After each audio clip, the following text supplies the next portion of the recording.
আমরা স্বাধীনতার বিরুদ্ধে ছিলাম না।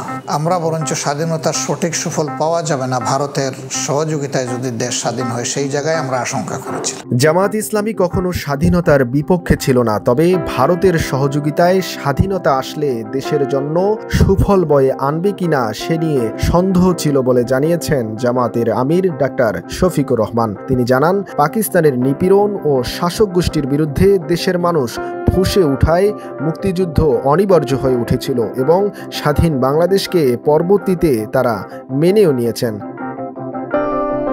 সম্প্রতি চ্যানেল 24-কে দেওয়া এক সাক্ষাৎকারে এমনটি দাবি করেছেন দলটির আমির ডাক্তার শফিকুর রহমান।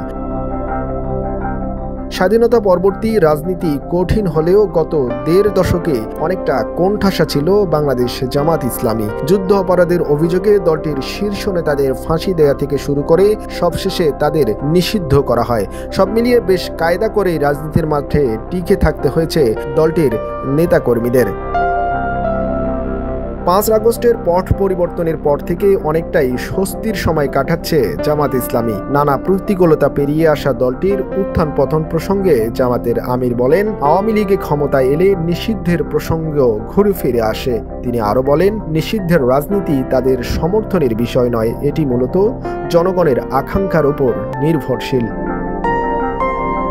সম্প্রতি বিএনপি ও জামাত নেতাদের বক্তব্যে দল দুটির মধ্যে দূরত্বের বিষয়টি সামনে আসলেও তা মানতে নারাজ জামাতের আমির বলেন, যৌক্তিক সময়ের মধ্যে মৌলিক সংস্কার করা সব সংস্কার নয়। কিছু সংস্কার করবে অন্তর্বর্তীকালীন সরকার আর কিছু সংস্কার করবে নির্বাচিত সরকার। আমরা মনে করি নৈতিক দায়বদ্ধতা আছে বর্তমান সরকারের। তাড়াহুড়া নেই বলে এই বিষয়টি টেনে লম্বা যেন না করে সে কথা আমরা বারবার বলে আসছি।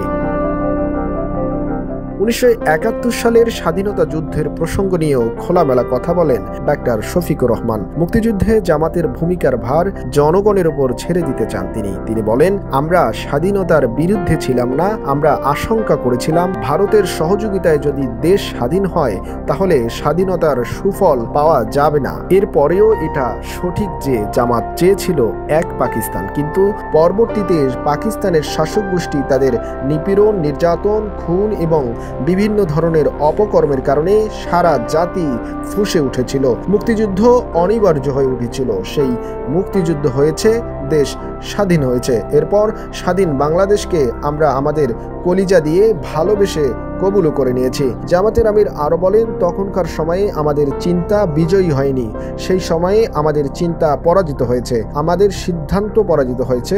এখন জনগণের মূল্যায়ন হবে আমাদের সেই ভূমিকা কতটা যথার্থ ছিল।